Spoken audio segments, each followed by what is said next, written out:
What was it ultimately that led you to make the decision to do it?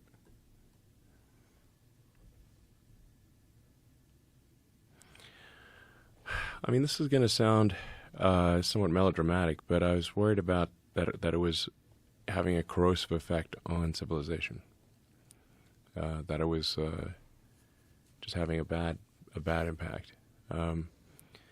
And I think part of it is that it's where it was located, which is downtown San Francisco.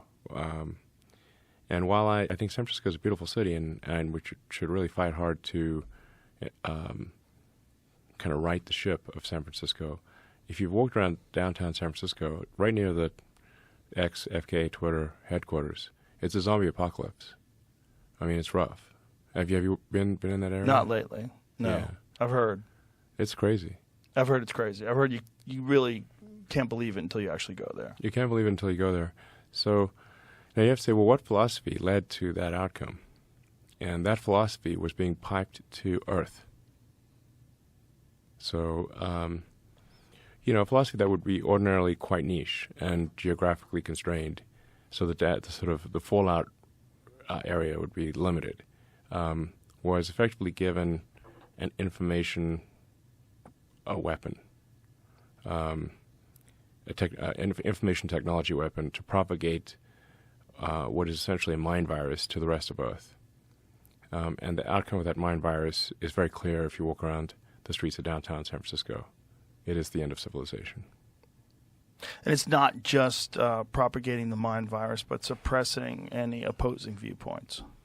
Yes. Well, in order for the virus to propagate, it must suppress opposing viewpoints.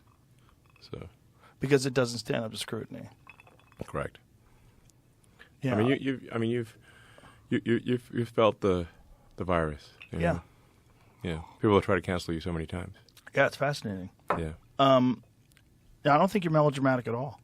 I think it's I mean, I don't want to be melodramatic, but it's almost like a death cult. It's a death cult. No, that is exactly right. It's essentially the extinctionists. Like, it's in the limit. It is that they're propagating the extinction of humanity and civilization. And there's some people who are like most of the time it's implicit. They don't but sometimes it's explicit. Like, there was a guy on the front page of the New York Times who literally has the thing called the extinctionist movement, and he was quoted on the front page of the New York Times as saying, "There are 8 billion people in the world, but it would be better if there were none." And I'm like, well, buddy, you can start with yourself. Yeah. I mean, I'm pro-environment, but the in the limit, if you take environmentalism to an extreme, you start to view humanity as a plague on the surface of the earth, like a mold or something. Right. But this is actually false. The earth could take probably 10 times the current civilization. The population you could 10x the population without destroying the rainforest. So the environmental movement, and I'm an environmentalist, has gone too far. They've gone way too far. If you start thinking that humans are bad, then the natural conclusion is humans should die out. Now, I'm headed to an international sort of AI safety conference later tonight, leaving in about 3 hours. And I meet with the British Prime Minister, a number of other people. So you have to say, like, how could AI go wrong? Well, if AI gets programmed by the extinctionists, its utility function will be the extinction of humanity.